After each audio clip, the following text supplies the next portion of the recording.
Charme, peace and freedom. Nini, welcome. I'm Queen Mother Imaku. It's my pleasure to be here with you on another episode of Shenu Living. Shenu Living is a podcast designed to help you incorporate the best of Kemetic teachings into your life for success, for harmony, for love, for finding inner peace, but also to find abundance and also the absolute best of living in a way that is sensible, cultural, and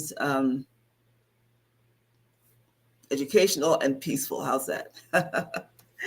And I am so pleased to be back with you on this evening. I had to wait a few days to come back online because, last time I was with you all, I told you about this goose egg that I got up here, which has gone down considerably, right? But this had turned black all day. So I had to wait till I was camera ready. But it's a pleasure to be back here with you on the first Sunday of 2025. How is everyone? Please spread the word, share that I am on the air. I spent all day. Well, there were two things. You'll notice a different perspective, right? I did sort of an African feng shui, if you will, and rearranged my living room space completely. Shifted around. I've been wanting to do it for a while. And it has opened this space up so much more. It has more of a harmonious flow. That makes me happy. And, we are still in our cleansing season as we have entered into 2025. We started on January 2nd. We'll be going to February 2nd. And if you want more information about that, then please reach out. You can text me at 646-228-1185. It's listed in the description for this program. Now, I ordinarily would be doing service, but I am feeling that I kind of need to take it a little easy tonight because my head still hurts, believe it or not, from that fall that I told you about the last time that I took. And, okay, all right. And so considering the fact that I spent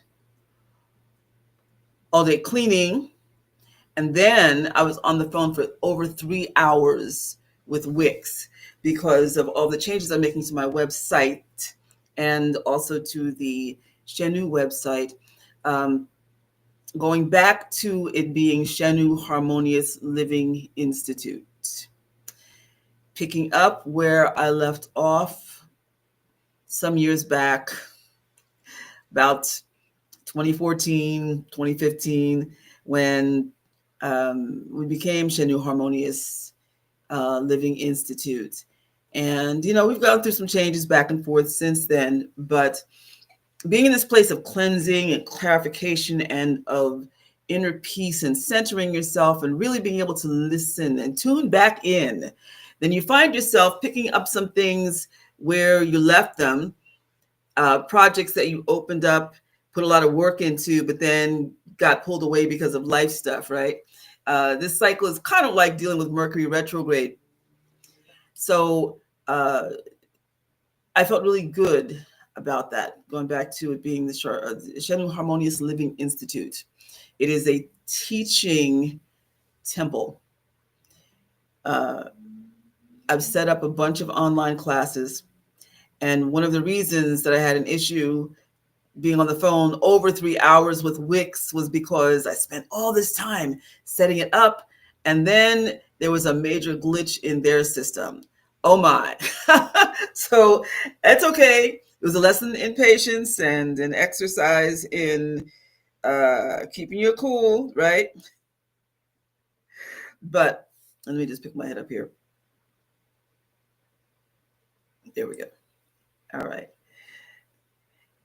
But it was worthwhile. It was worth it, because I mentioned last week about how we're going to be really focusing on business.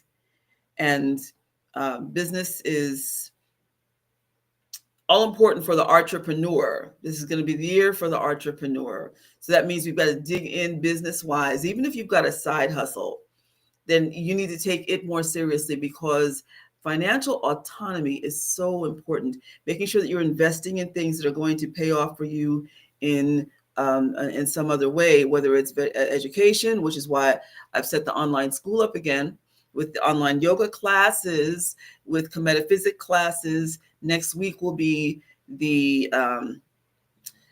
the psychic self-defense class. I haven't done that in 3 years.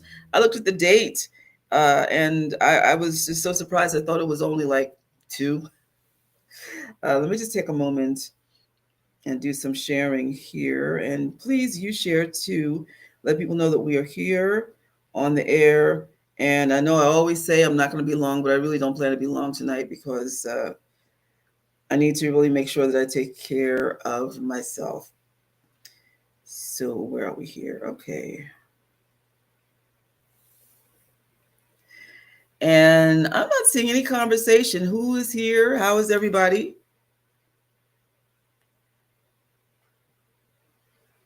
Hoping all is well. Hoping you've had a wonderful weekend. Hoping that you're the beginning to your 2025. Moot Chanel, how are you? Yeah, I meant to text you. I was on the phone for 3 hours, 3 hours and 20 minutes by the time I got off with Wix. I was so flustered. And then I realized what time it was, and I was like, oh, well, ouch. I guess I'll just have to get straight on the air. Hoping everything is well. Please forgive me for not sending a text to you and to Muchelia. I'm here. William Morris, peace and blessings. How are you? It's so good to see you. I haven't seen you online in a long time. You pop up sometimes on my feed, but it seems as though things have shifted around. A lot of people that I haven't seen in forever have come back up on my feed, and or maybe I'm back on your feed. I don't know. It's good to see you. Thank you so much. Sharing, yes. Okay. Okay. Yeah. Tonight we'll be talking about Pekhit versus Sekhmet. And many of you are saying, well, who's Pekhit? Yeah, well, I don't want to say a lesser known, because it makes it seem as though she is not as important as Sekhmet. She is very highly known for people who are ardent Egyptologists, ardent followers of the Kemetic tradition. But the main way that people know her is because Queen Hatshepsut built a temple to her. And it was right next to her own headquarters. The fact that she chose Pekhit or Pekhit, both are correct. Pekhit, Pekhit, Pekhit, Pekhit. The fact that she chose her as her principal guardian, or, it's not really always that you choose. It is that they choose you. It says a lot, because Pekhit is so powerful. Now, most people, of course, are familiar with Sekhmet, and Sekhmet is highly, highly powerful. And just give me a moment here to just finish sharing in these groups. And that's good for now.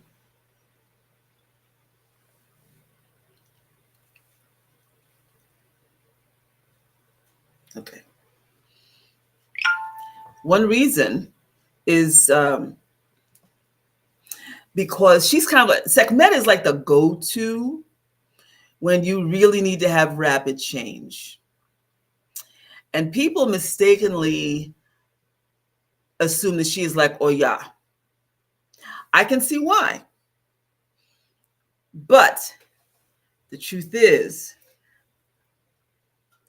Pekhit is even more powerful than Sekhmet, and that says volumes. volumes. Sekhmet masters fire, heat, those aspects of the life force.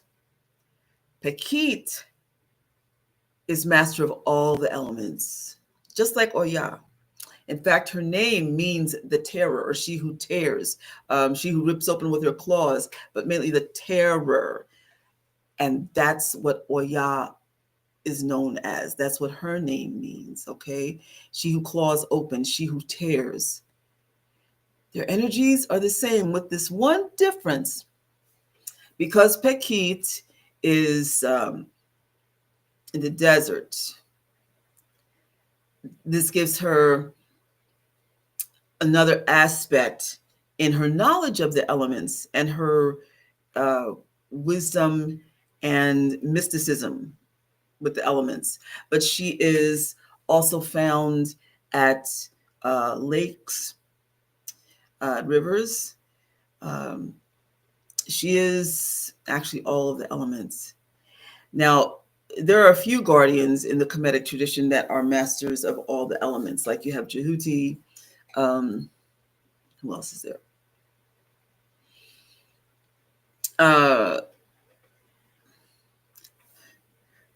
It'll come to me, okay?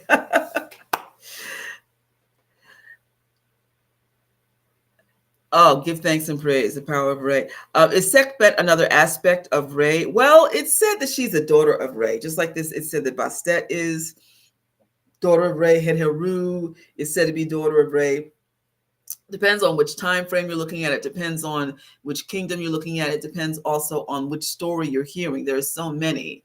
And, things change based on the timing, based on the environment. And also sometimes stories would come about because people would not fully remember every aspect of it. And so just like in any storytelling situation, a storyteller will shift things up a bit. And then also you had those who were the political forces that would try to shift things around in order to sway people to their way of believing things. Or when it came to supplanting one guardian and trying to introduce the people to the next guardian that they really want them to be up on, then they'll shift the story around. Okay, this one is associated with this one. This one's associated with this one. We are familiar with Sekhmet being associated with Ptah. Well, it's said that Sekhmet is like a sister to Pekhit, but also it is said that Ptah is associated with Pekhit as well.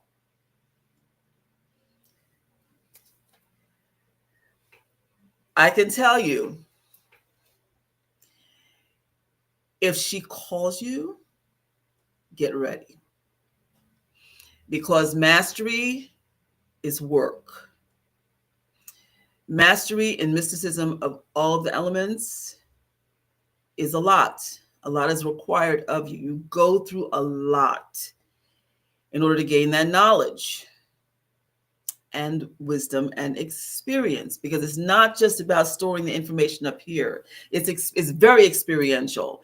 And when you go through the desire to, no.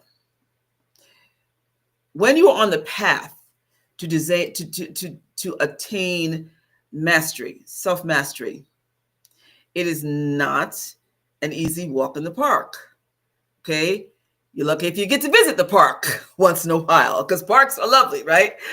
But you can take it hither and yon and go through all kinds of things. Challenges galore. Things that look absolutely crazy to the average person because they don't know that you're being tested. Your mettle is being tested in order to strengthen your abilities and your knowledge about these particular guardians who are taking you through the paces. But you got to hang in there, even if it looks crazy to the outside world. And if you make it to the other side, this is kind of like dealing with Pekhit, especially. She takes you through. That actually also, if you go through initiation with Sekhmet, but it's not as intense as it is, it's still not as intense as the Heket or Pekhit initiation, because Um,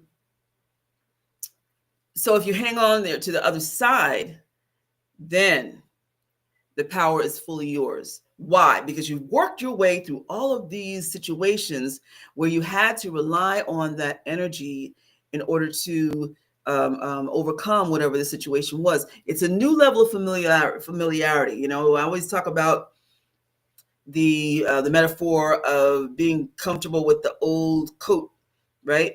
It's nice, it's old, it's comfortable, it's what you know, and it's getting threadbare. So now, in order to deal with new circumstances, you got to put the old coat aside and put on the new coat, which is going to be more apropos for what you are dealing with. You know, you can't expect to go to the North Pole in a spring jacket and think you're going to be all right. You can't expect to show up at a desert with your overcoat on. That's not going to work. It gets cold at night, yes, but I mean, not winter coat worthy, you know? It's a matter of understanding that you've got to allow yourself to adapt. And it's work, it's a lot of work. Pekhit will truly take you through the paces. She will. But she is a huntress. She is, like most of the guardians, most of the female guardians, very nurturing, very highly protective. Yes. But if you think that Sekhmet doesn't play, I'm telling you, Pekhit does not play. Now, if there is a correlation in as far as Orisha is concerned, because you know you can never really say it's one to one. Oh, this one is this one. Oshun is Heteru. It's not. It's not like that. But the closest correlation you really could say is to Oya. Now, I came to know Oya's energy before I came to know Pekhit. Oya, not somebody you call lightly, but listen, I'm a Wednesday's child. I was born on a Wednesday. What can I say? Okay, I'm drawn to a lot of goth stuff. Most of my guardians are mistresses of, well, female masters, if you will, of the graveyard and death. You know, it's nothing that scares me. And then also I have a ministry in helping people with crossing over when they transition. You know, it's called a death doula. Seriously. And that's quite a calling. So dealing with Oya felt like home to me. And also she's the marketplace. She is business. She is courage. She is the wisdom that comes from really living a life. But I can say the same about Pekhit. Pekhit is really important because now I often correlate the readings of the year or the La Letra del Año that comes out of the various regions around the world. And this is dealing with the Orisha tradition and also dealing with who the guardians will be that will take us through the year. Every African traditional religion has this. We in Shenu also have it. I do our oracle at the beginning of our new year, which is the beginning of August. And, you know, sometimes even in September, you know, like I think last year I ended up going into September because I was waiting to go through some purification so that way I could make sure that it was everything that was on point. Oh my goodness, Zipporah, how are you? It's so good to see you. I'm telling you, everybody's popping up who I haven't seen in a long time. It's so good to see you. So I was saying. Somebody help me. What was I just saying? What was I just saying? Dealing with Oya first, and then dealing with Pekhit. Oh, what was I saying? Please come back to me. But Sekhmet People know Sekhmet because she is intense. Yes, I was talking about the intensity level.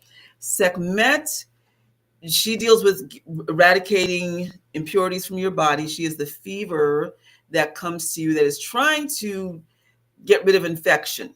All right. And she will come out of every oracle you got in order to purify yourself, to purify you. Pekhit is that, but she is also thunder and lightning, which also aligns her with Satesh, believe it or not. Baba Kayinu, how are you? Peace and blessings. Yes, the letter of the year. Thank you. Thank you for reminding me. Thank you. Duao. Yeah, so I was saying that we have the letter, the Sashat's letter. And so we do, in our tradition, our reading is the beginning of our year, which is the beginning of August. And I was saying about how I waited last year till September. Well, in 2022, I waited until September. No, that was 2023. I waited until September because I was going through some things and I needed to make sure that my vessel was pure.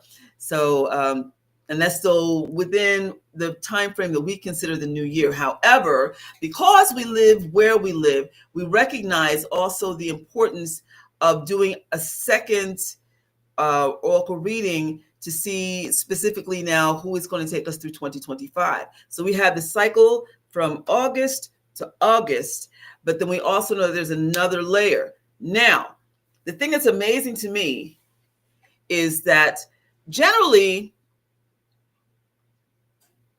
the letter of the year, letra del año, no matter where it's out of, because it comes out of Nigeria, they do theirs actually in, I believe, June.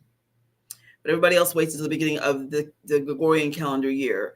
It comes out of Miami, out of New York, out of Venezuela. I saw one from also from Mexico, also in Brazil. Well, every place where the Orisha are honored.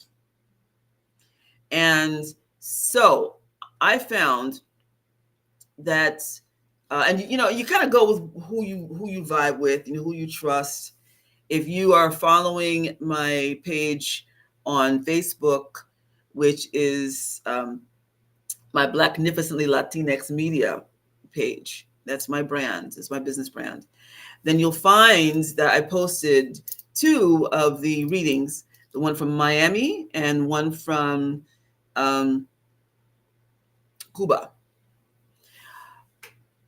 But the oracle reading naming Ogun and Oya actually match up to the reading that I did for this cycle, with especially dealing with the cleansing in Kongan Pekhit, and Obatala showed up in some of the readings, and so for us that's Kenemu or Kenum, and then also Ogun Balanjo is Sobek. Yeah, you would liken the 2 of them. So the energies are coming through that are the same. The messages are basically the same. We, in our reading for August, were brought forth messages from Rayit, who is even stronger than Ray. She is, you're talking about Ray being strong, but she just blows the roof off everything. Very intense, glaring sun, can't hide, things being revealed, intense heat, but who is able to create miracles in spite of the intensity. Okay. So, thank you, Zipporah. Yeah. So let me get, and going back into even more with the purification. So, and also warning about something new coming up health-wise, and that it would if we weren't careful, that it can hit people pretty hard. Now, this is why it's important, because, before COVID popped up, all of the letters of the year, all the temples, the various ATRs, all were saying the same thing. Something's coming. Something is coming. It's going to hit health-wise. It's not going to be good. It's going to be really bad and very intense. But we were ready. We didn't know it had a name. We didn't know anything about COVID. We just knew that something was coming. So we were prepared. Okay, we were told what to do, hunker down, staying inside, all this. So listening to Oracle is really important. We're seeing that there are some challenges now. I just came out of having walking pneumonia again. I've had it throughout my life, but not nearly as bad as it has been over my life. Not nearly as bad. But there are a lot of people who are walking around with walking pneumonia. I mean, there's like a big epidemic of walking pneumonia and also resurgence in COVID. But then they're saying there's something else, right? How many of you have heard that? How many of you have experienced that?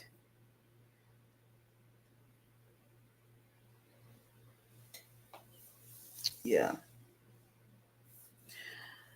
So even with the other regions saying that Shango and Oshun are governing, it's interesting because the basic messages are the same.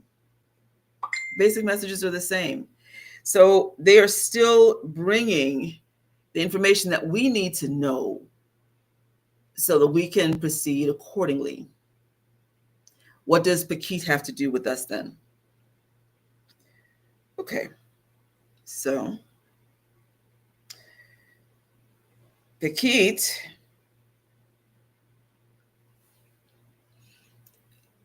again, intense. Health, of course. But she is also extreme focus. She's known for a laser eye, laser focus. The animal that is associated with her is not the lioness or the lion, but she is feline. She is the markhal, I think it's called. What is that? Let me pull that up so I can tell you exactly, because it's important to really observe how these animals who are related to the guardians act so that you know what aspects are within that energy pattern, okay?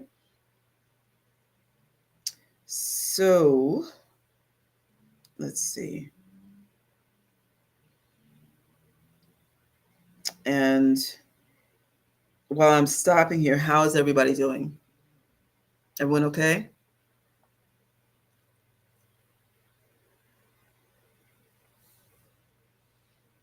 Everybody good? I'll do another quick round of shares here. And thank you all for sharing. Please, please, if you have not subscribed to my YouTube channel, then please do so.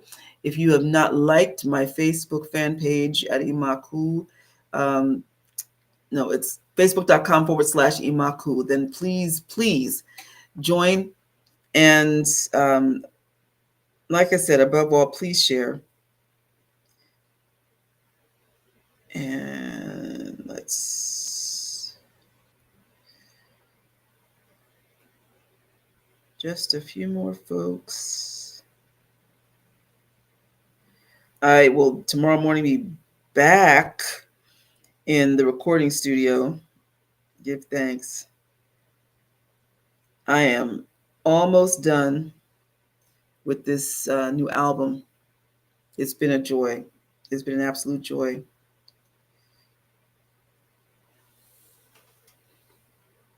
And let's also just... And I didn't put any music on tonight because next time I come on, I want to have all of my music on Facebook and YouTube. There is a definite concern with getting copyright strikes. Even if you get music that you think is cool, it's like it's all right, and you're told that it is, and then you find out that there's a copyright issue. So if it's my music, then that won't happen. Although, I have to say, this one company, CD Baby, they put my music up on Facebook, not Facebook, YouTube, and it was without my consent. And it's been up there. I haven't been able to get it off. So if I use my own music that is from that particular album, then I get a copyright notification, and I have to write and say, but that's my music. But they don't care. Okay. Any questions so far?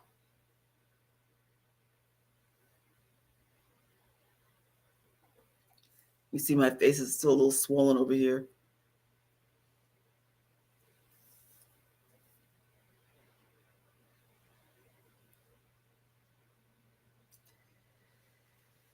Okay. All right. Now, regarding the purification for this month, leading up into the second, and the second is yes, we're honoring knit as well. See, all this intense energy is necessary for right now. Why? Because the world is kind of going a little wonky right now. It's always in peril. This country is in peril. People are popping off. So instead of buying into the energies of panic, you want to be centered, and you want to be able to listen to the voices of your spiritual crew. We call it the Paut Necharu. So that includes your ancestors, your guardians who govern your head, who got your back, who cover your feet, who cover your heart, your pereru, your warriors, all of that. And I'm finding that by bumping up my yoga, that it has really helped a great deal. This is why I recommend my yoga class to you as well. Having the knowledge of Kemetic yoga, and I have to say, not tooting my own horn, but just to be able to clarify that Shenu yoga is a different program. It's not like the others that are out there. Blessings upon those who are the foundational folks who put it out there. But this is a lot more research and justification of why the poses are called what they're called. I've jotted notes down over the years, and then also put them in a notebook. But I took pictures also of all the yoga books that I made notes in, just so I would have a record of that, and so I'd be able to share them with students. But there's so much more. If I shared everything, then because I have notebooks everywhere. I'm just not well. I have a lot of notebooks. I'll put it that way. It's not like I'm everywhere. All right. You see how I live. Okay. I can't deal with too much stuff. Can't deal with clutter. So anyway, and I'm hoping that you're taking this time to make sure that you purify your head, head rogation, to have somebody do it for you, or at least for you to be able to do your own head cleansing. Make sure that you are in a good spirit so that you're able to do it effectively. Making sure that your house is truly in order. That your house is in order so that you're dealing with clean spirits, clean energy, clean protection, clean thoughts, clean actions. The Book of Amenemope says, do the thing that is right in order to attain a true state of being. Yeah. So focusing on being in that place of harmonious balance. My 8. Okay. Any other questions regarding Pekhit? She is associated with Believe it or not, if you want fame and renown, but you got to make sure that your stuff is right. Okay, it's not a matter of just calling on her and saying, "Hey, I want to be famous." No, uh, you've got to make sure that first of all you're in the right path, because she is also karma. Ah, yes, she's karma. That is something that differentiates her also from Sekhmet, because of the fact that she is karma. There's a Kemetic saying, Pekarit pu Ankh, circle is life. Uh, and so she's associated with that. Pekat is associated with Pekarit. And making sure that if justice has not been brought to you and you have messed up, this is the year. this is the comeuppance year, but also it's the reward year. She is a tremendous healer. She is about remedies. She is also about dreams, and also like the kind of dreams where you go into, like where you're like, it seems like you're passing out. All right. And then you're just basically taken on another level. Okay.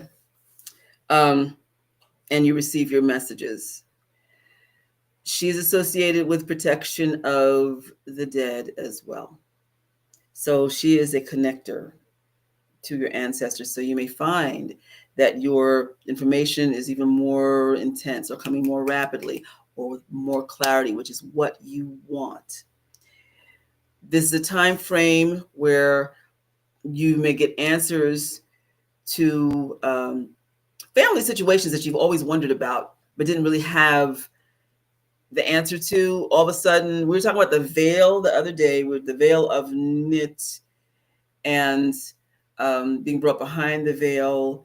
Once you have attained a certain status, because of the fact that she is about high standards, making sure that you meet them. And then when you do, then you are brought behind the veil and you are connected with other people who are of the same ilk and who are putting the work as well, but also who are able to take you to another level. So it's very much like that with Pekhit as well.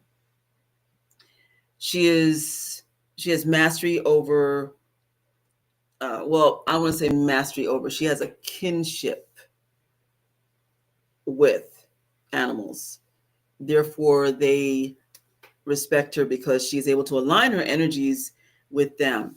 So Pekhit people generally find that animals will follow them, just pop up, or the dog that is ferocious at somebody else's house all the time may just, as soon as they see you, just lay down, show their belly, right, and say, "Hey, okay, I give." And so she also, like Oya, governs thunder and lightning, like I said, but also the wind, but also all the other elements as well. So, okay. Does anybody have any further questions? And I appreciate the questions that you asked the power of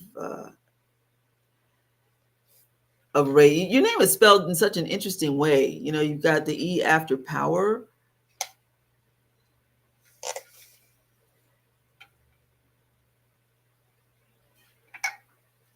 Excuse me. Sitting here, my stomach is rumbling. So I think then we're good. So I want to again mention about the online school, that you're able to take classes at your own pace, although they must be finished within a certain time frame. The Shenu Kemetic Yoga is a 20-week program, and that's good for families and youth and adults. And then also I'm putting out the 14 Kau of Re again, and 20 days to a new you yoga jump off. And what else do I have up there? Duau. Duau. Oh, Pekhit's colors. Her colors are purple and black and burgundy. Now, I know I'm talking about Oya, and a lot of traditions with Oya, black is not her color. She has 9 colors, but black is not one of them. And some of them do recognize that she has black as well. But that's more of Yansa, where Yansa will have uh, the deep reds, crimson. Also, she will have black too. But with Pekhit or Pekat or Paquette, purple and black are her strongest colors. In fact, in truth, if you really get to know her energy, you'll find that she is aligned with Bastet and with Beset, and the similarity in the names, Pekhit, Bastet, and so there were some interchangeable sounds back then, and in the writing. So, but yeah, purple and black. I was starting to say all that kind of it takes her back to being tied in with those energies of the original Black Panther, if you will.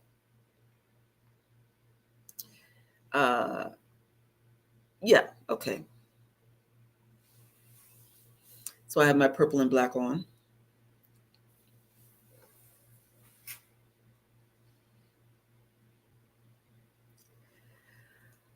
Okay. Let's just do a really quick meditation. And just for centering ourselves, this is not the forum to call in Pekhit. We have a very intense prayer that we have to her. Involves a lot. And the thunder egg is hers, the geode. The thunder drum is hers as well. But the prayer changes things for you like that. Just like there is a chant to Oya. In fact, I recorded it last week, and it was taught to me by a priestess named Earl. Earl is now an ancestor, and I met her back in 2000, I think it was. It was at a retreat, and so it was around that time that I just found out about Oya, and somebody was telling me, oh, she's over you. And anyway, a bunch of us were drumming, and so I started calling on Oya. This huge thunderstorm came up, just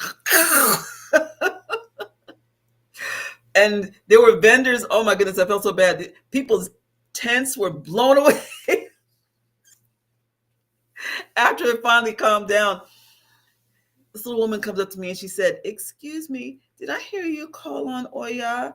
And so then I said, "Yeah." She said, "Can you not call on her anymore? My tent blew away." But it was when I met Errol, and she told me that she had a chant for Oya, and she gave it to me, and I have used it all these years. It's very effective. Very effective. Very effective. You don't use it unless you are expecting change. Yes, Baba. Yes, Oya uses all the colors of the rainbow. I believe that, okay? Some people just don't think that she's about black. I don't find that to be true, okay? I just don't. But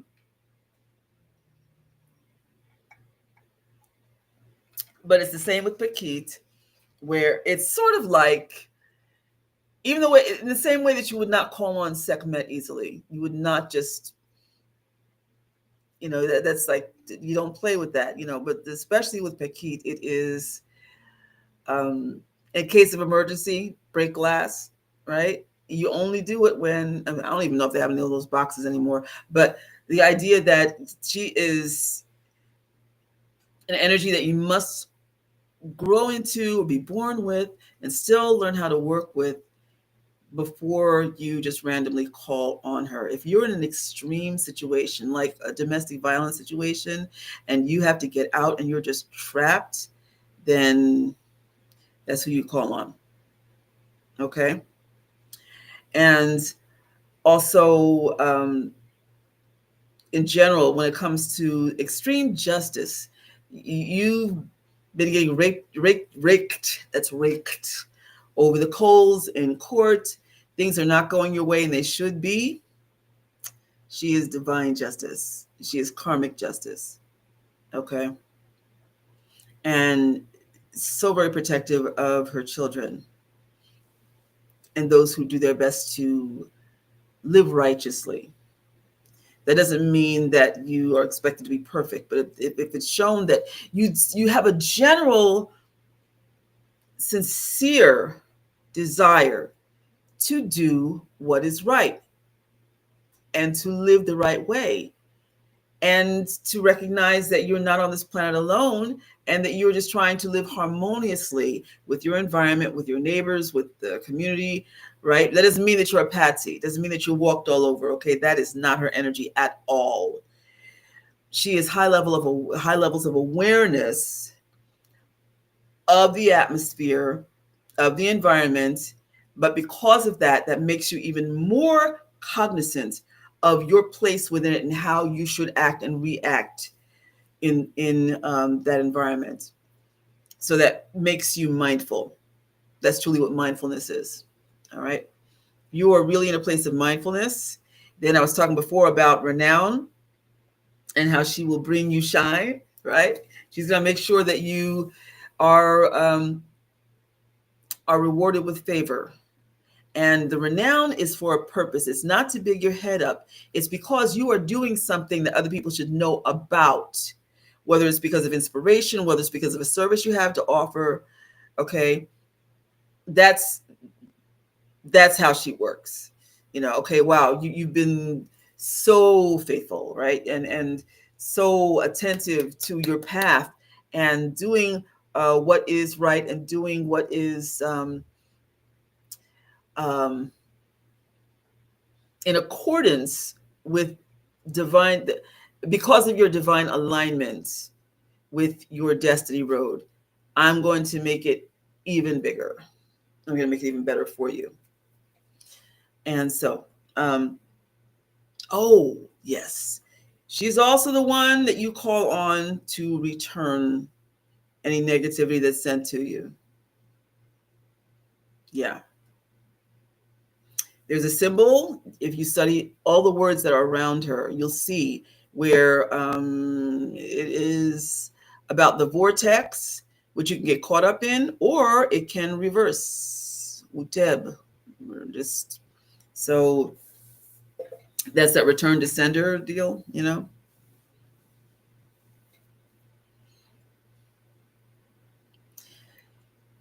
Okay. Purple candles are appropriate. And if you do get a black candle, then it is imperative that you pair it with the purple, because the black eradicates negative energy, but nature hates a vacuum. So you must have something to pull in the positive. And the purple is power, and it is royal power, so that you're able to tap into everything about you that is courageous and regal at the same time. Okay?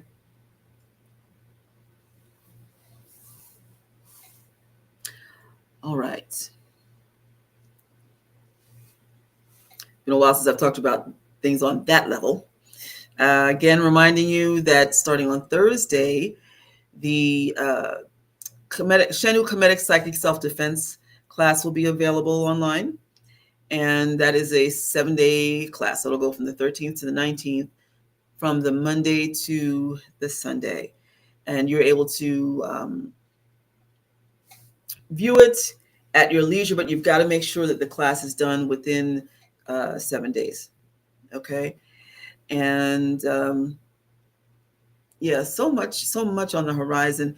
Visit my website. You'll see changes, and also with the Shenu site, and things are moving along. Things are realigned, and it's so funny when you worked on something and you see how very much you've left behind. All these products, okay, all these services, all these classes that were just waiting for you to just come on back. So I'm back, and I'm on it, and it is full steam ahead. Give thanks and praise. Sometimes you just have to kind of wait out a cycle, and especially if you have clarity. And I'll tell you, I am ever so grateful for the major sacrifice that I made in. Wait, let me preface this. I always say this: do not drop doing your medication. Do not stop your medication because of what I'm saying. I'm just saying what is so for me. For me, the sacrifice was in dropping all of the epilepsy medication that I was on because it was ruining my quality of life, and just taking a complete holistic approach. And the trade-off was, my pharmacist said, well, this one medication, you drop it, then your metabolism is going to slow right down. I said, I'll deal with losing the weight. I would rather that than to continue to be on that poison, because I had no quality of life. So that was my sacrifice. Okay. So no problem. My gym is right over there. I do yoga every day. I walk all over the place. I said, I'll be all right. And then being able to get on the other side of this year, and in spite of that medical emergency I had last week, to still not have had a seizure, it just was proof everything is good. Everything is good. And that clarity that I fought hard for and to hang on to has brought me to where I am right now. Give thanks and praise. Give thanks. Now, again, I'm just talking about me. Listen, don't contact me talking about Queen Mother said for me to throw my medication. No, I didn't say that. I'm talking about what was true for me. Don't get me wrong, because last week when I was in pain, because I had a bump like this, I was glad to get the painkillers, okay? But as far as the other stuff is concerned, it just was not for me. So for those of you who want more information about Shenu, then please visit the website. Now, again, I'm going to be doing some changes. I went to all these lengths to set up these classes, and then found out that Wix had it set up so that I had to go through Wix payment, right? Okay, fill out everything, get connected, wonderful. All right, business name, bank account and all that other stuff. Only to find out, even though they ask you what kind of a payout do you want? Do you want it to be daily, weekly, monthly? I sign up for daily, okay? So then I said, what? I think I need to get some clarification from customer service. I said, so exactly how long does it take before the money hits my account? Then I was told, on average, anywhere from 3 to 5 business days. But truthfully, often a lot longer. I was like, why then would you advertise and ask if you want to get paid out daily when it really is not going to be the same day? And it's going to take another week, maybe, before I see the money in my account. I said, this was a mistake. And I said, convince me about why I should hang on to this service. Okay. And on top of that, see, this is where everything is just, I said, on top of that, Look at my account. Look how long I've been with you. Look how many websites I've created with you all. I've created 38 websites over the last 12 years that I've been with Wix. Many have been for other clients. Many have been for different phases of businesses that I've had.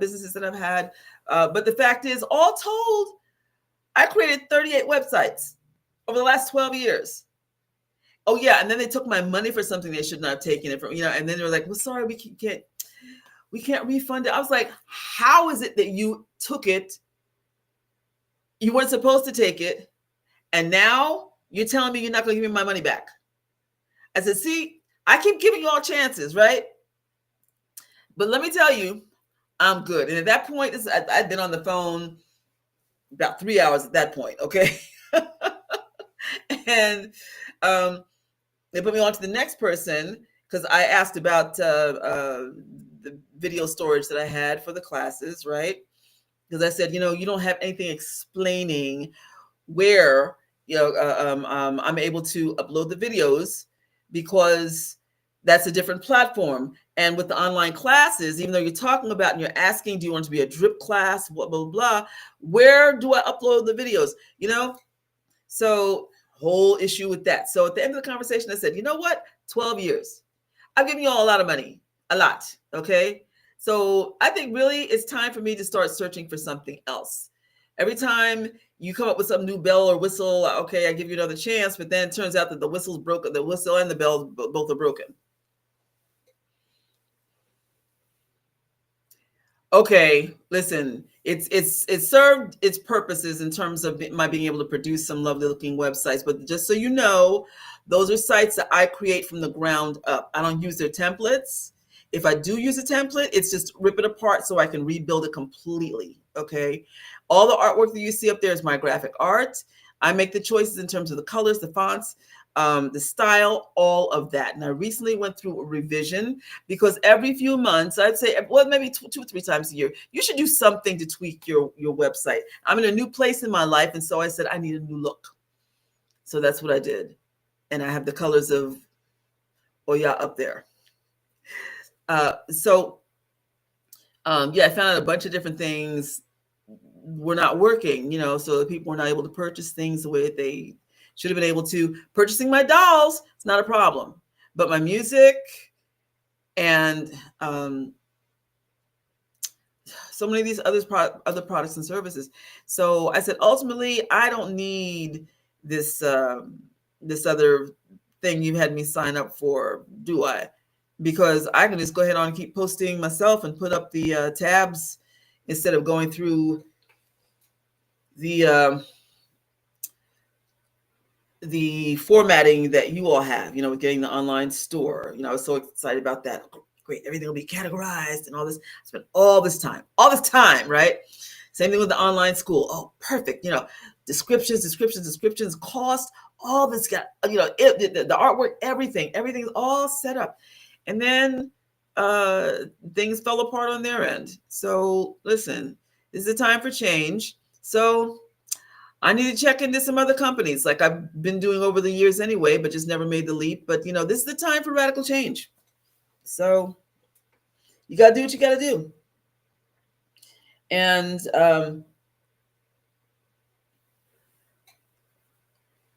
what else was I going to say? Oh, yes, I have a Pekhit t-shirt. Actually, if you go to my website, and let me just tell you, I still haven't gotten to the design page for putting, for cell phone, because that's creating another whole site. I went on my cell phone for the t-shirt page when I had everything all set up, and it's very different. You go on your phone and things are not they're not in the same place, so the PayPal tabs are not fully corresponding the way that they need to. I have 21 different t-shirts up there. So anyway, just give me a minute on that, all right? And I was thinking that, hey, their online store here is going to be the solution, right? With their online store and being able to just upload and categorize in that way and have people just go ahead and order and have it delivered directly to them. But no, It's okay. There's a will, there's a way. All right, you can also visit Brandon. How are you? I'm hoping all is well. How has your new year been so far? www.imakhu.info.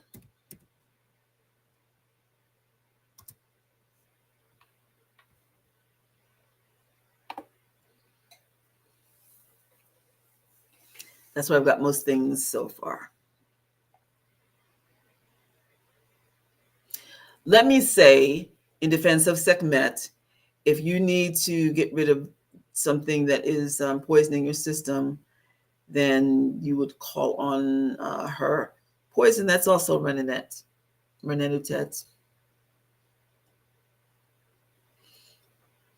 Pekhit.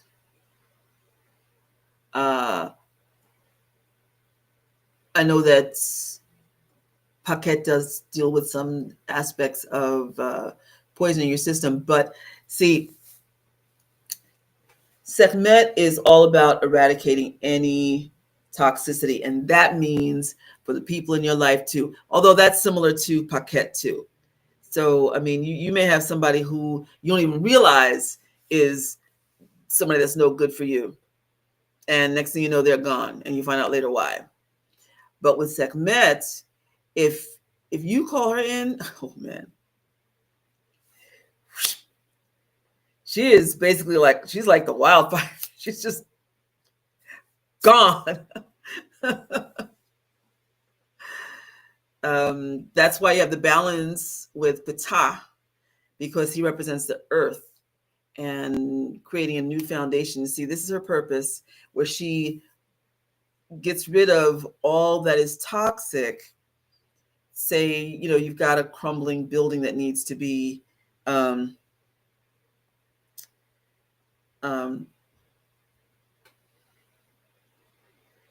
mom's in the hospital? Oh, wow. Oh, I'm so sorry. In this moment, I pray for the healing, for her highest and wisest good, for the best possible outcome in this situation.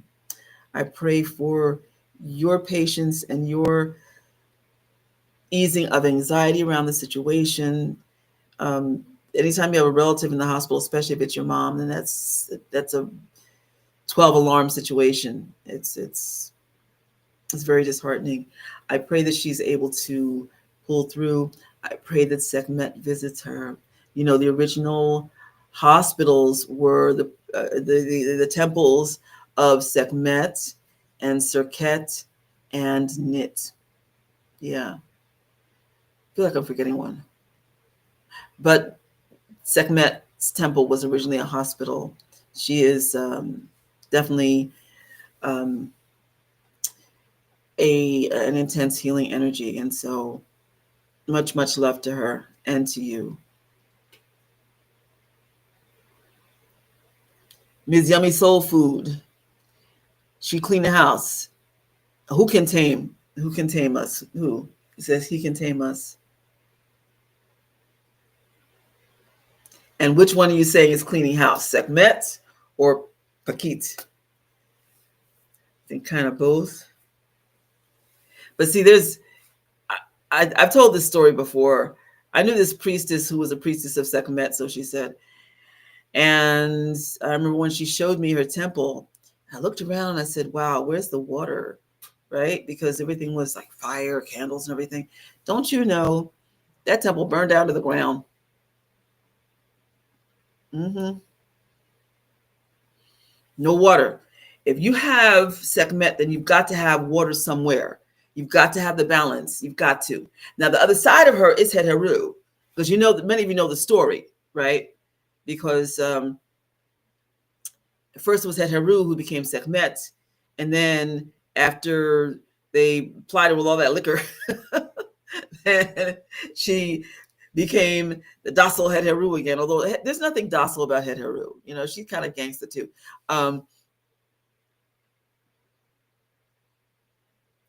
Now you're talking about poison in the system, exactly what the problem is. Ah, give thanks.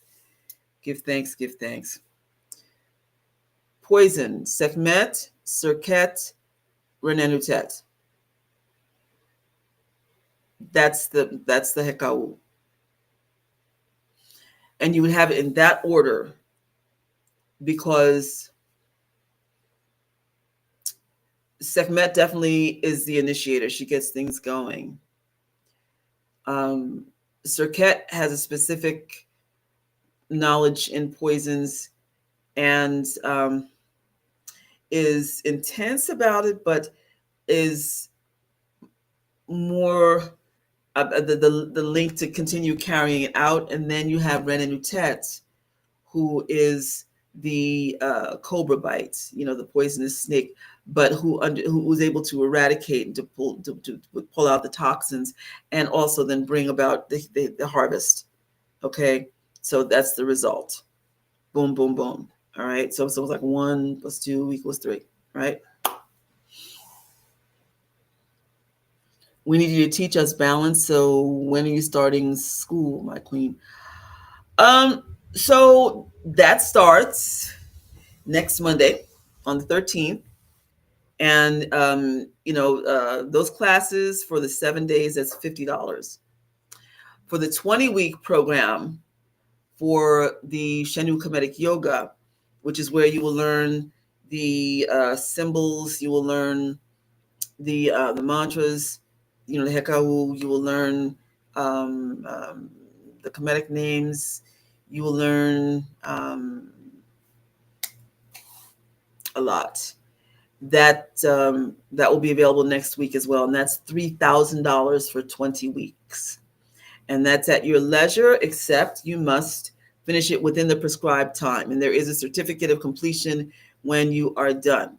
Now, that class is not the same as the initiation class, which has a lot more of the spiritual information. But it is that class that I'm offering, that I'm telling you about right now, is the one that I do for the general public, where it's not getting into the religion. I talk about the culture, I talk about the history, I show the various symbols and so forth, but I don't get in that deep with it. If you want to get in that deep and deeper, then that's the spiritual class, which this would be a nice introduction to, but then you would have to take the next layer. Okay. I have 2 students who are with me, who have been with me for a while, and they've learned a lot about the guardians. It's all absolutely necessary if you're going to find out more about the Kemetic aspect, the original Kemetic aspect of yoga. There's just, it's a lot. It's a lot. So if you're interested in that as well, then you can reach out to me and you can text me. I advise you to text first, because I don't answer phone numbers that I don't have labeled or that I don't recognize. Y'all know how that goes.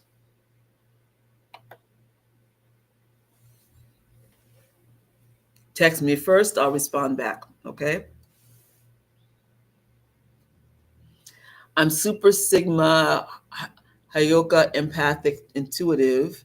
I seek a mentor of your level. Reach out. Reach out. And things generally start out with an oracle reading, to see if it is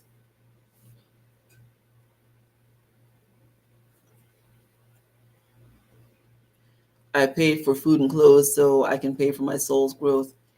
That's a worthy investment. It is. It's a highly worthy investment. Because, we've seen what happens with people who are all about the Benjamins, right? They just want the coins. And what has it gotten them, right? If you don't have wealth with a conscience, then that just makes you a self-absorbed, greedy person. For people who just do kind acts so they can get a tax write-off, it's not the same. We talked last time all about intention, the purpose of having positive intention, um, being genuine about something. Well, listen, if you're genuinely a jerk, then you're genuinely a jerk. At least we should know you're genuinely a jerk. Okay. So we know how to deal with you. Okay. We may deal with you, we may not, but at least we have an idea of where you're coming from. But for people who still have a place and a space to be able to grow and recognize, then that makes the difference. And in this tradition, it is always about introspection, checking yourself. People are familiar with the crook and the flail, the heck and the hakek, and people don't realize that, see, that the crook, yes, it's the shepherd's crook, that's for guidance and helping to guide the people who are in your charge, so the kings, it wasn't there to beat. If you look at a shepherd, the crook was there to guide. However, it was used to beat off enemies. So if you had a wolf come in, then you're not going to just stand there and be cute. You're going to beat the heck out of the wolf to protect your sheep. But the flail, symbolically, for the king or the queen to hold it, it meant, yes, I have the crook to guide you, but this flail I first administer to myself because I am holding myself accountable, Teni, for my actions. A person who holds him or herself accountable and who is able to say, I messed up, or who is able to say, wait, let me check myself before I wreck myself because I'm on my feelings here and I'm not making a decision based on rationality. I'm making a decision based on wanting to be vindictive or just wanting to get this person off my back, or, but it's not from a centered place. You want to be centered, and you want to be able to stop and think. Stop and think. And if you have done wrong, then you administer the flail to yourself. Now, I'm not saying you stand around and beat yourself literally with it, okay? Again, it's symbolic. But the idea is that you internalize it and you do everything that you can to not do it again. And that's where growth comes in, all right? It is, again, experiential. If you don't have a conscience, then that's a problem, because that means you can go and do anything to anybody and not feel any remorse. That's not the kind of individual you want to be or to have around you. Okay. So the true goal in this walk is to become the Germa'e. The Germa'e. If you have a copy of the Book of Amenemhotep, you'll find that it talks about it. And this is in the Budge version of it. The Ger or Geru Ma'e, and this is where the word guru comes from, is the self-mastered person who is also known as the Geru, and is pictured as a crouched man with his finger to his lips. Okay? Because he has discernment. Ger also means silence. There's Ger, G-E-R-H, which is night or silence, or which is night rather. And there's Ger, G-E-R, which is related to Geru, G-E-R-U, which deals with discretion and self-mastery. But ideally, the goal is to become self-mastered. Now, I'm not saying everybody becomes self-mastered in this life who stays on that path. There are many people who become completely sold out to the notion of just dedicating themselves to isolation and just doing what is right. Now, I will also say, though, that if you are on that path, that there will be periods of isolation. You need it. You need the silence in order for you, as I'm trying to figure out why my phone's going off, you need the silence in order to internalize, okay?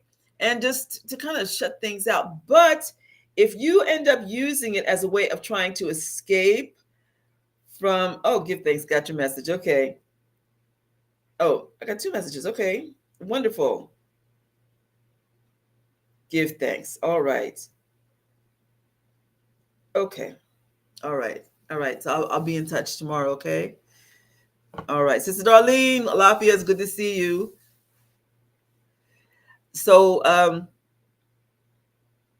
okay. But I was saying, you would think of the monk, you would think of the nun, and those who are um, basically commissioned to pray for the world, pray for their environment, pray for their city, to pray, okay, and where it's just not their place to be outside, but there is self mastery that requires you being able to deal with the outside world and come up against all these different elements. We started out talking about how with Pekhit, she is all the elements. She has mastery over them all.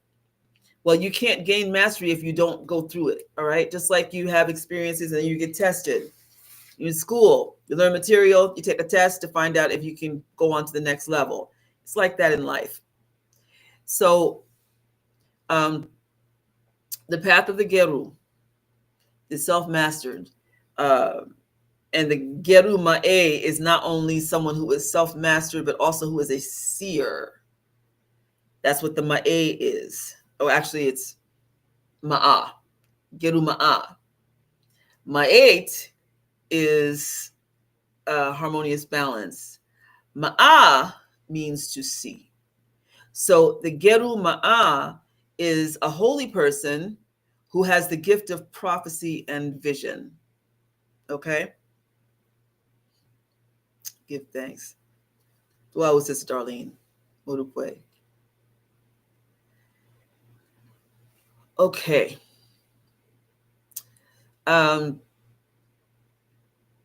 think that's it. And also, you should know that the guardian, the specific guardian dealing, well, I started out saying I would remember who else. So beside Pekhit and her level of self-mastery and levels of self-mastery, there also is Meret Segir, she who loves silence. She is self-mastery personified.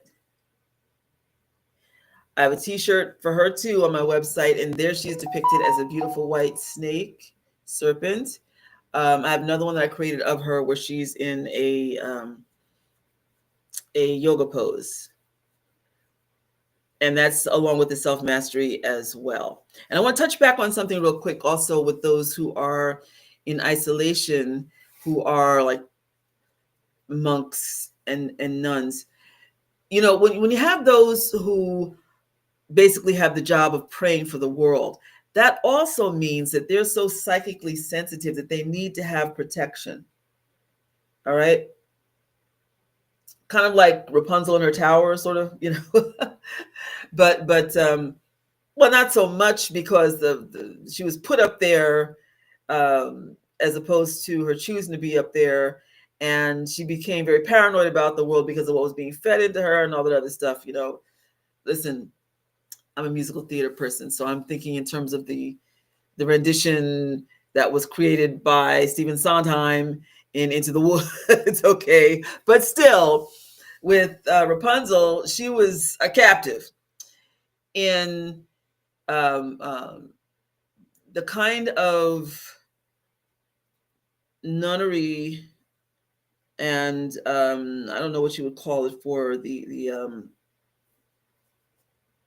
I didn't eat dinner. Please forgive me.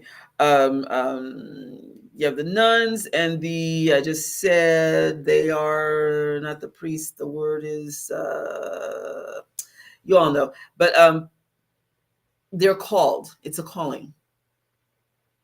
And to pray for the world all the time is a lot. So you need to be protected because your function is so high and your energy is so high. You're coming from such a pure place. The Germa A, high vibratory energy. Some people are just born well, a lot of people are born extremely poor and then get beaten down and poisoned the longer that they live and surround themselves with people. But when you're focusing on the things that are of goodness, things that are positive, but not in a way that keeps you from dealing with reality. You know, you meet people who are Pollyannish and they have the rose-colored glasses on all the time, and they don't really understand that there are horrible things in the world, or they don't want to see that there are horrible things in the world. There's that toxic positivity where, you know, you just think everything's going to be okay, and, you know, everything is falling apart around you. But as long as you keep believing, it doesn't matter, you know, that the roof is falling in and all this other stuff, you know, because you're not dealing with reality, and you find some excuse and all this. So, I mean, don't get me wrong, because positivity does have its place. Instead of always wallowing in negativity, which doesn't really help, okay? There's reality check, yes. There's dealing with things squarely, yes. So you can know how to deal, form an opinion about, move forward, and correspond accordingly, right? But where, you know, if you're in a place where you just have no hope for anything, that's not good. And then also, if you are super,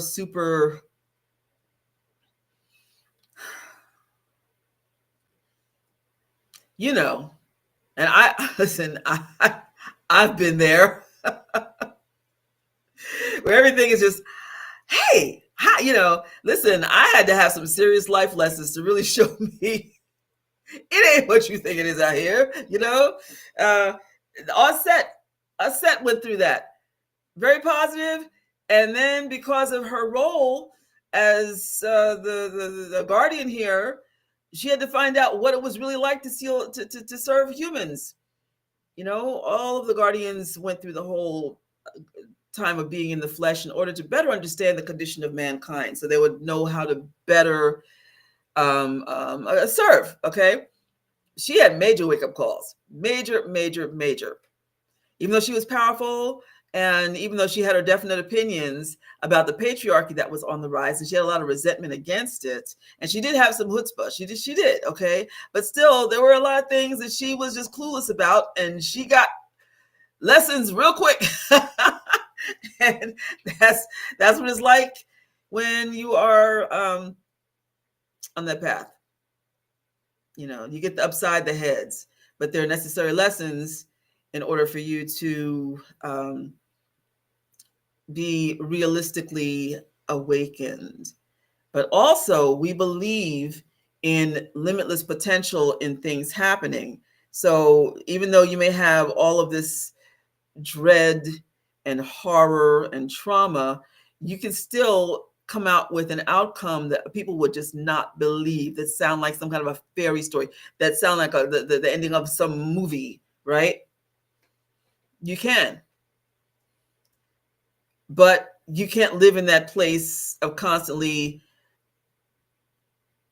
being in mess and then just expecting to be rescued because you've got some ancestors who are really going out of their way to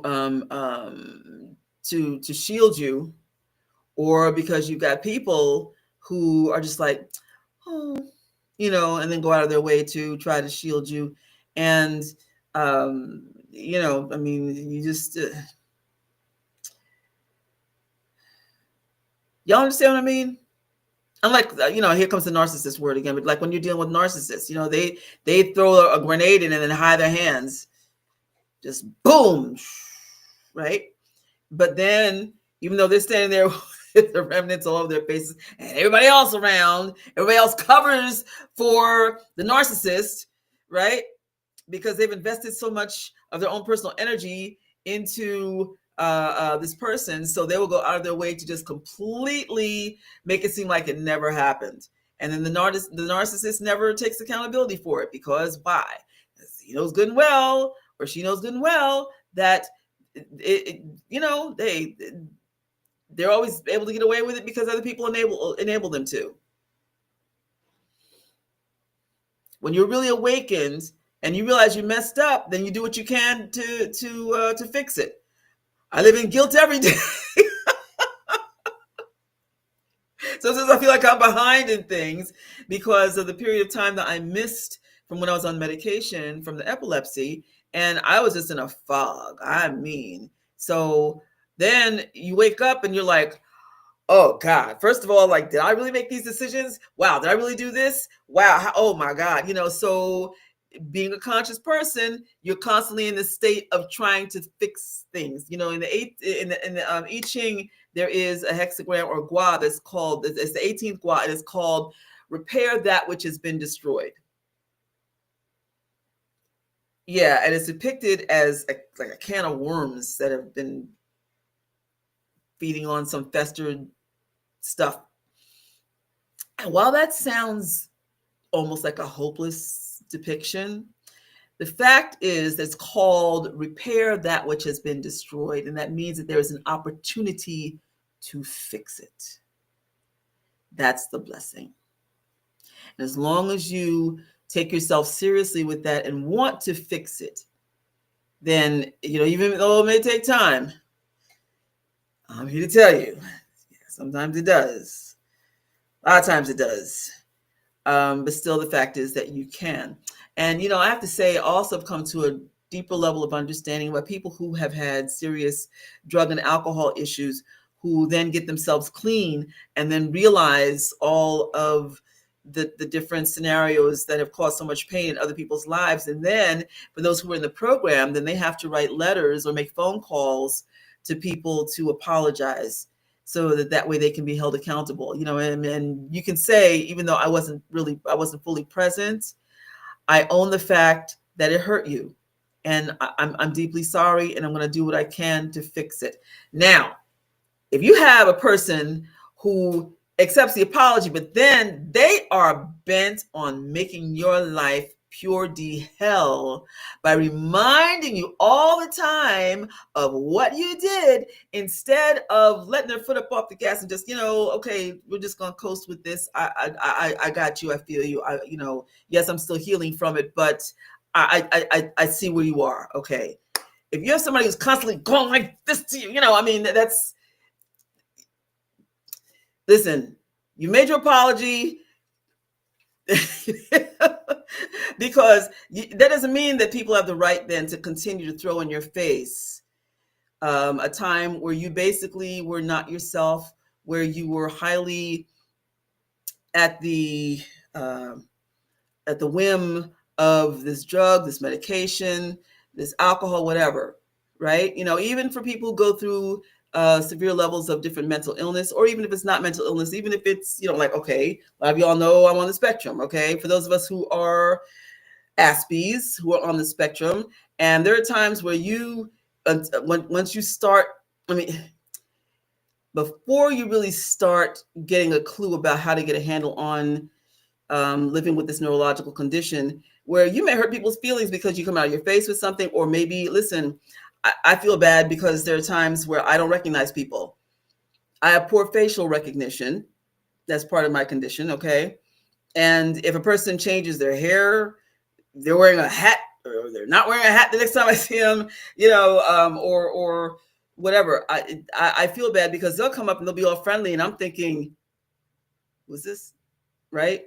And then they get their feelings hurt because I can't remember who they are, and then I have to be transparent and say, I have poor facial recognition. I'm so sorry, and then maybe later, like 3 weeks later, it'll hit me. Oh, shoot, I know this person from such and such place, and so the next time I see the person, I will make sure to really go out of my way to apologize. But yeah, I'm not living my life like I have Asperger's.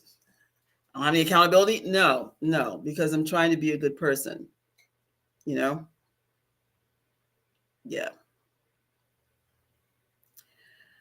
Okay.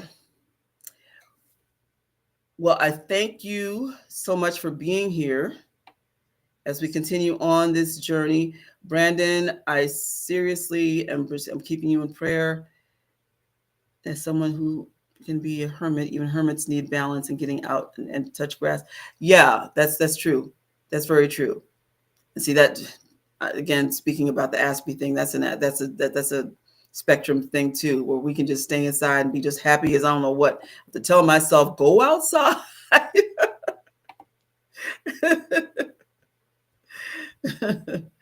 Yeah.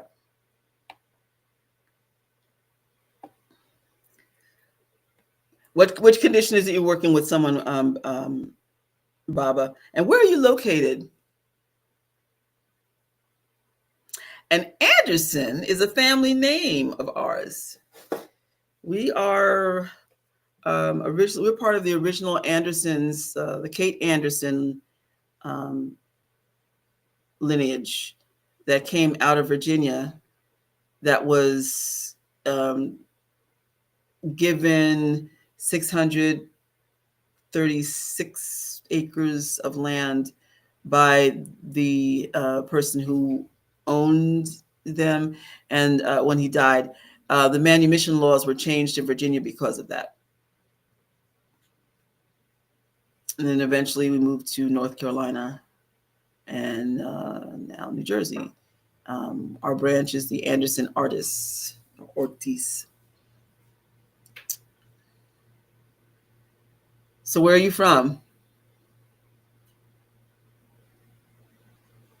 And do me a favor, for those who are left on here, can you please drop in the chat where you are seeing me from? Which site is it? I see the little insignias here for YouTube, but I see Facebook also, but it doesn't tell me, which group, which page. So just for my own curiosity, I would really appreciate it if you would drop in the chat and let me know. Although I'm not trying to put everybody's business out there like that. You don't have to. Listen, some people have issues with stalkers, so I'm trying to make it easier for somebody to stalk you.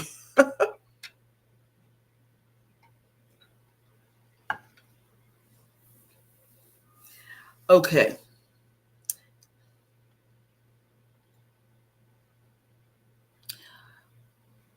You have epilepsy too?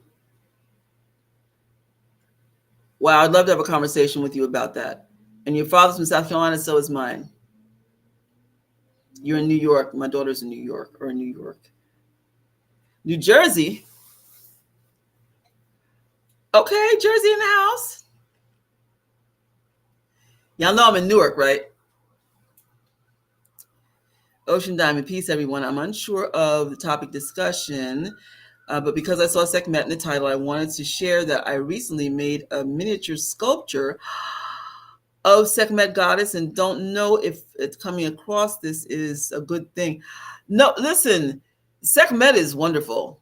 Don't get me wrong, because this is not saying that you shouldn't deal with Sekhmet. I covered that in the earlier portion.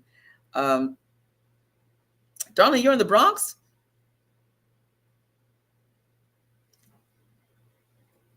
Oh, okay. Yes, Ifafunke. Yes. All these folks in New York. They have a daughter that's in the Bronx. Other ones in Harlem. Give thanks.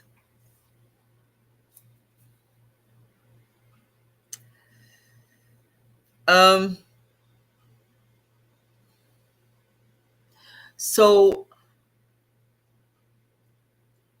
no, Sekhmet is you can't go wrong if you have her by your side. I just say you make sure that there is the balance. Make sure that you are tapped into the Het Heru side.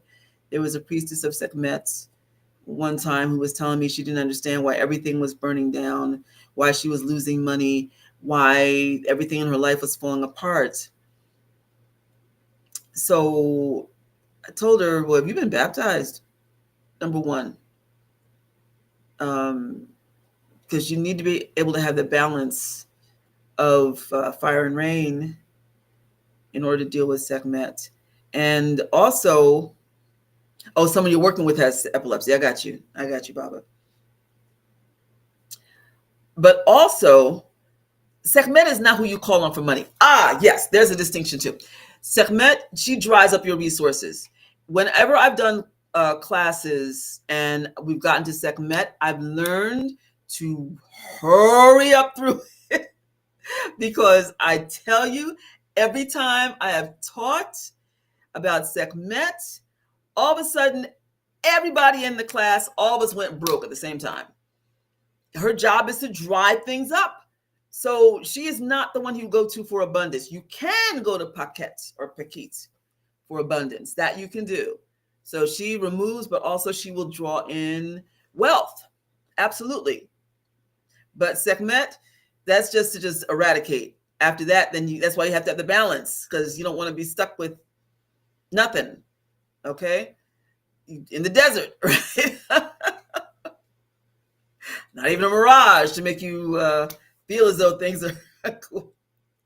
Baba, I assumed that you were Babalawo. I did. Yeah.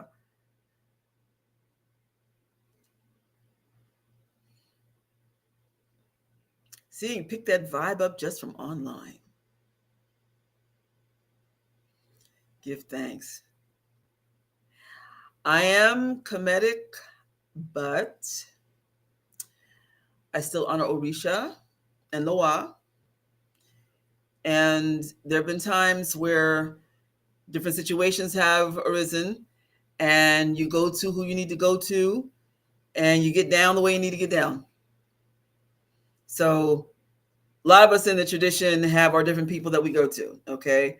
So, like, you know, a friend that's a Nanga in Palo. I have another one who's a priest in this, another who's a priestess in this, you know. So, but yes, I assume that the Baba was there because you are a Babalawo. Ocean, I feel compelled to make her learning that she is the protector of women and children. Those were my intentions while making her, but I have to learn more about Pekhit. Okay, see, I was sharing about how Sekhmet is great to call on if you really need to get out of an abusive situation. Like I had this situation with this jerk. I know I keep using that word. This brother who just moved in. I mean, just showed up at my door with his stuff. We were just kind of seeing each other and told me that the leader of the temple said that he should move in to keep an eye on me because of my epilepsy, because he used to have epilepsy and because he had gotten over and whatever. Just had his stuff and just moved. Listen, this was years ago. And I was so enraged and intimidated, especially because he's telling me that the leader advised him to go ahead and do it. What? So this particular group did not deal with Sekhmet either. There's a so-called Kemetic group, but they don't deal with Sekhmet. See, that tells you a lot, because Sekhmet is also truth. She is truth. She is the passion of my eight. Okay? So she is justice as well. If things ain't right, you call on her, she's going to fix it. And that means she's going to eradicate whatever doesn't need to be there. I went, got myself a red candle, and found it. Did I go online? I forget. This was years ago, so it wasn't like you could you could go online and print things out then, but it wasn't as easy back then. But I know what I did. I got a piece of paper and I wrote on it, and I sketched. I'm an artist too, so I sketched it, an image of her, and I wrote a prayer on it and taped it to it. And let me tell you, it was a 7-day candle. Before day 2, dude was gone. Just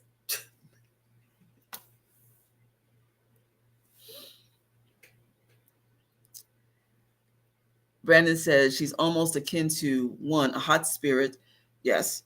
2, like sage, where it can really cleanse you to bring you back to all those back all those positive spirits, right?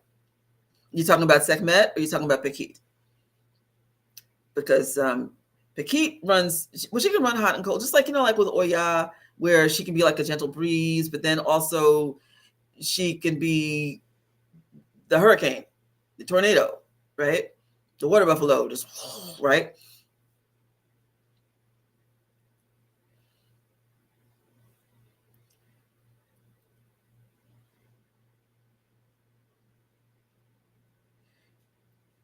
That is not epilepsy. That is called.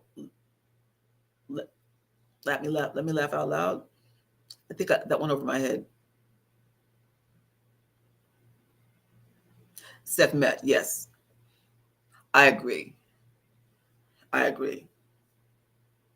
Now, the thing is also that generally, in the story, she went before the Grand Council of the Necheru, okay? Her Paut Necheru, her Council of Elders, to ask for permission to step in on behalf of her father, Ray. Because if for those of you who don't know the story, there are all these stories about Ray being basically sort of a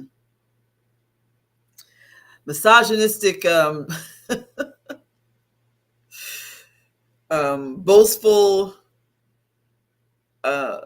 overly confident guardian, but had all this bravado, even though he was old. And as the Nechud walking around on Earth, humans were busting on him because he was just like dragging around and all drools coming out of his mouth, and he's basically like, "I'm Ray," and they're like, "You ain't nobody."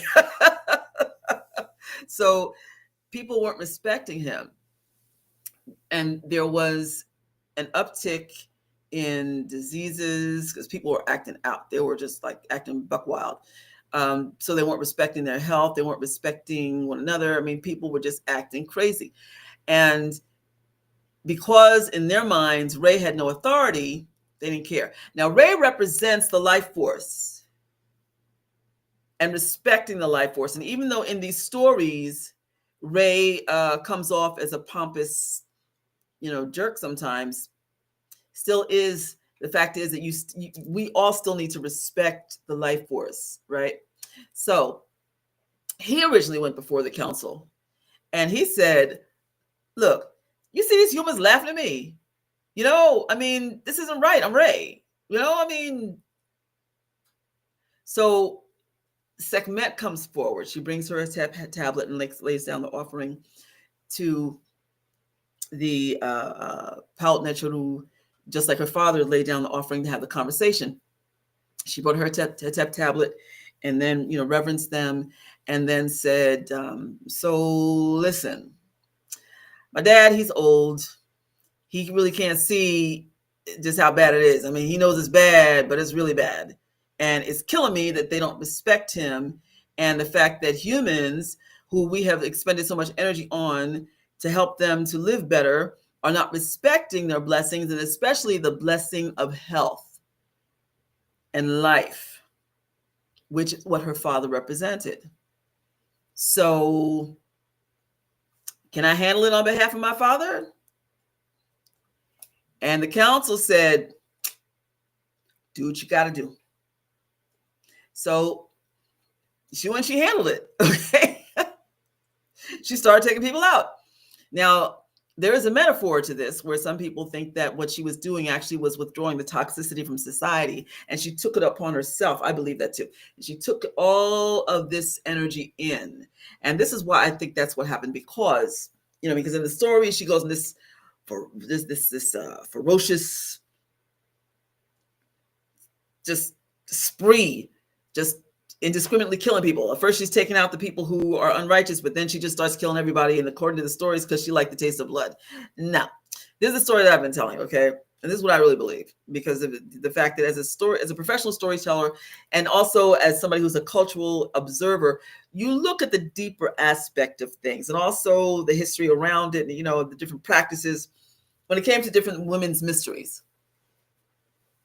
So women, whether we like it or not, are natural receptors of what happens in our environment. Why? Because we have wombs. And because up until a certain age, we bleed every month.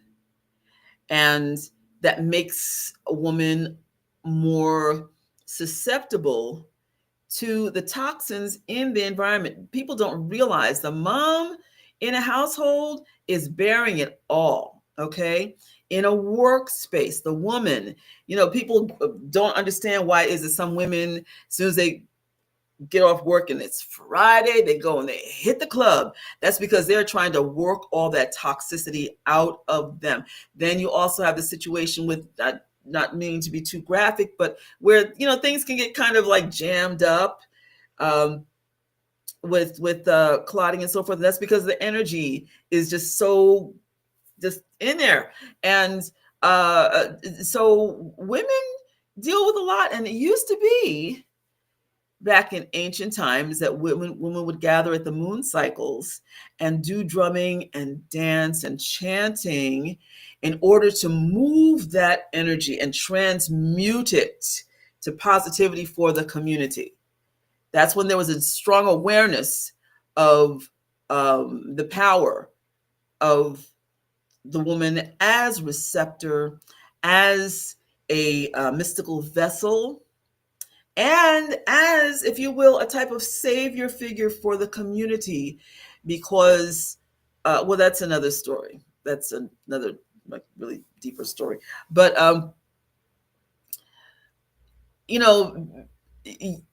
it still hurts whenever I hear people make jokes about menstrual cycles, and especially for men. She's blah blah blah, and so blah blah blah. Well, she's probably cranky because of you, because of what she took off of you. Okay, you don't even realize. Just like I say with cats, cats are natural receptors.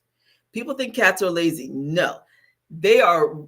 They are transmuting the energy they pulled off of you and in the environment. You ever notice how when you're sick, a cat will come and they will come and nuzzle, they'll come and lay on you. They're pulling that energy off of you.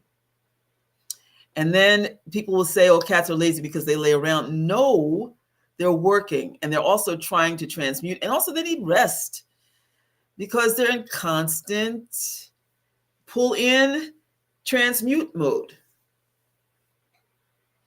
That's how it is with women. Yes, Oba. Oh, I love Oba.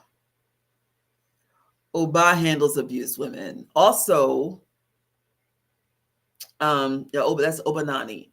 I love her. First wife of Shango. Yeah. Greatly misunderstood. Also Naraburuku. She is an avenger for abused women. Oya too. Mm-hmm. Ocean says, I have cats and dogs in my home. Yeah, the cats are working. Dogs have their job, okay? In general, if you have an animal friend, then 9 times out of 10, they're taking hits for you. If somebody's sending any kind of negative energy to you, then the animal friend is there to do that. So sometimes when they get sick, just out of nowhere, that's because the fact that they've been basically sacrificing themselves, And then for some, when they have done their job and they just can't take any more, then they transition, It's always important to treat your animal friends with respect. Brandon, you love Obanani too? Yeah. I love her. She's feminine and she's strong at the same time. Ogun taught her all of the secrets of self-defense. And, even in spite of what happened with her, and there are 2 stories also with that, as far as what happened with the ear, that she did it as an act of intentional sacrifice, as opposed to it being a thing where either Oya or Oshun, depending on the story, tell her, oh, you got to cut your ear off and put little pieces of your ear in his food in order for him to stay in love with you. That's why he's so attracted to me, because that's what I do, and it grows back. And Obanani, and I'm not down with that story. I'm not. For her to be so smart, she was just a really amazing businesswoman. She came a whole woman, okay? to Shango. She had her own kingdom. She had her own money. She had her own businesses. She had all these things. She was beautiful. She was older, but it was encouraged.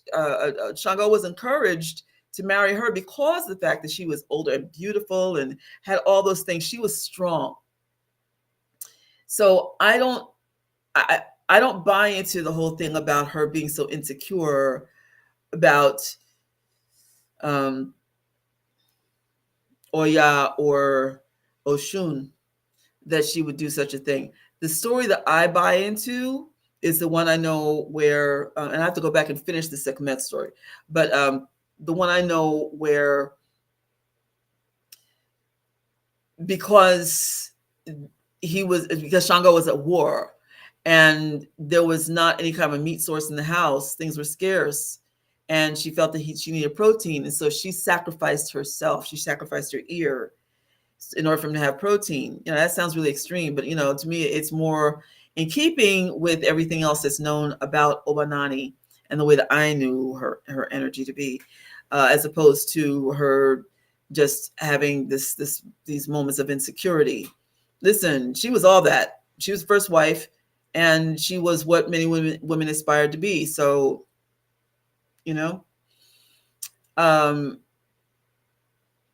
that's what I believe. That's what I think.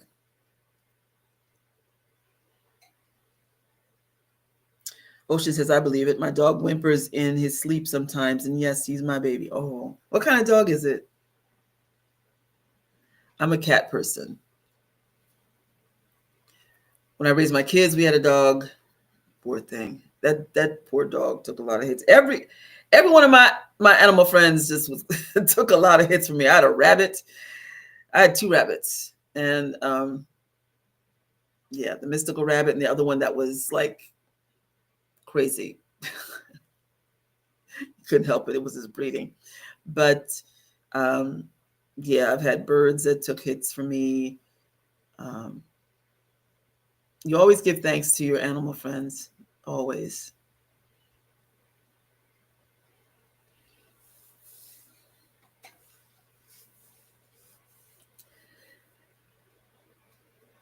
Okay. Oh, I forgot to mention. So out of all of the Orisha, there are 2 that you could liken to the swamp witch. So like Heket, she is like Nanaburuku, or in Brazil, she's Nanaburuke. Some know her as Nanabuku. And then there is Pekhit. Pekhit. Yeah. Because she thrives in the swamp. Frogs and snakes and all of these animal beings are in alignment with her, and she's able to do what she needs to do, honoring their energy, but they also honor her. Brenda, you had 3 turtles? Wow. I used to have frogs. I had African clawed, the albino African clawed frogs.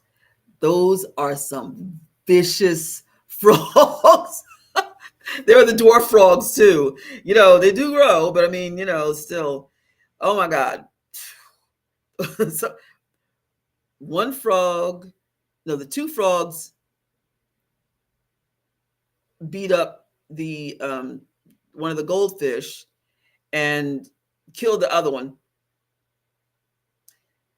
And the beat up one eventually died. And then the one started outgrowing the other one and beat that frog up, and that frog died. And then my then boyfriend, he got me 2 frogs to replace the other one. And one day I walked past the tank and I'm like, where'd the frogs go? He ate the other 2 frogs. And so, Unique Rector, how are you? Yes, frogs, snakes, lizards, and crocodile. Yeah. Um, and turtles, by the way, I'm sure you know you're familiar with the fact that they're associated with Shango, but turtles are a major symbol in Kemetic tradition. The turtle shield is Shadi or also known as Ur Shadi, which is the term meaning my savior. I mean the savior. And the tortoise shell, the large tortoise shell, is used as a shield for those who are at war. So the term mainly meant my protector. Turtles were greatly worshipped and valued. Yeah, some majorly vicious frogs. Watch the video about frogs on you're drawing a rabbit right now? Wow. um Watch videos about frogs, what frogs eat. There's one that used to be on that was put out by National Geographic. It's been so long ago, I don't know if it's still on it, but I know that there are others that show you the frogs are not about sitting on some lily pad and eating some daggone flies. That's like low hanging fruit for them. And it's basically, well, no. The low hanging fruit is all the stuff that's around them because they will eat another frog. They will eat a bird. I saw this video where it showed the one that jumped out and just snatched this bird out of the tree and swallowed it whole, swallowed a scorpion. Um, um, yeah, they're no joke. Yeah, so the whole thing with the flies and it being so cute, that's basically like, that's a cute little snack, but I'm about to get down. I'm gonna eat this fish over here. I'm gonna eat this tarantula over here. They're like that.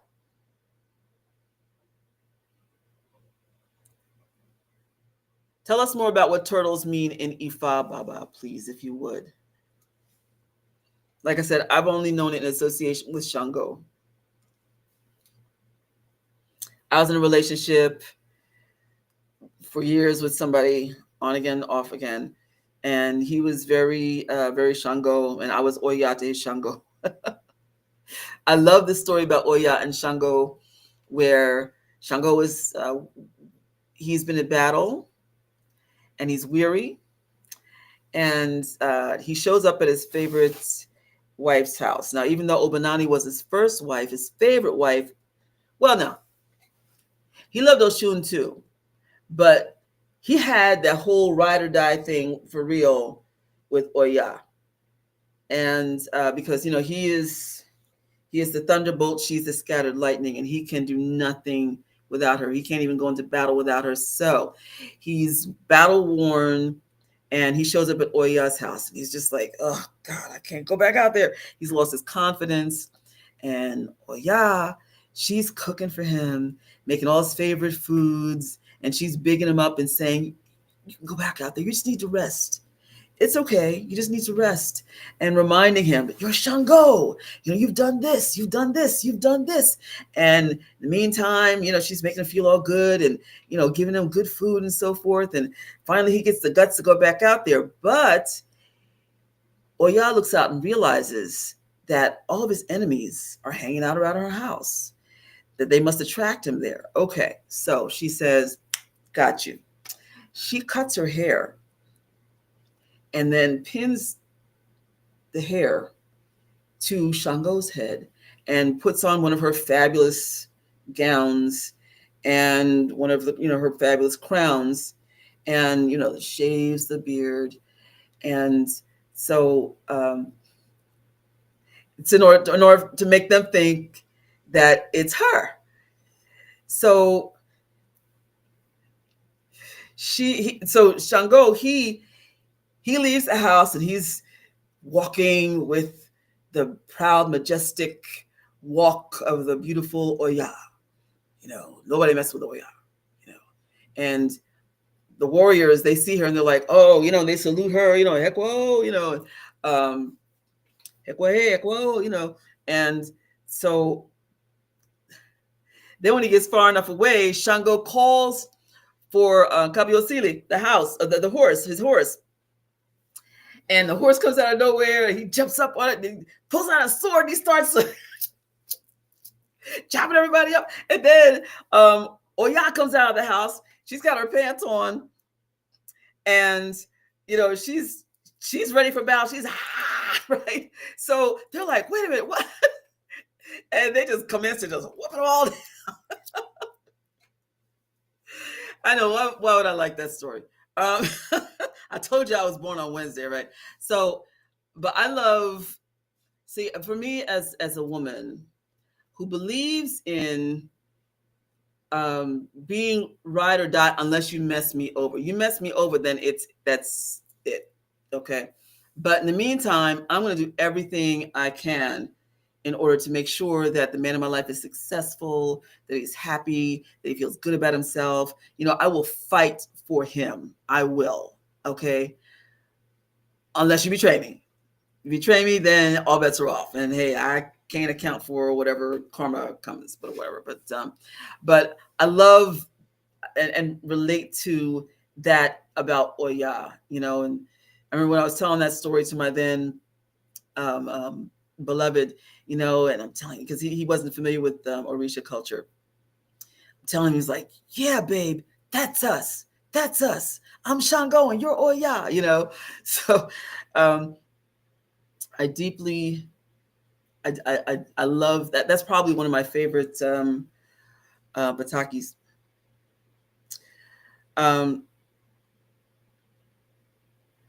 Yes, indeed. Give thanks. Okay. So we're at 2 hours. Wow. I said I was just going to be on for a short while. All right. This always happens. But a lot of good information.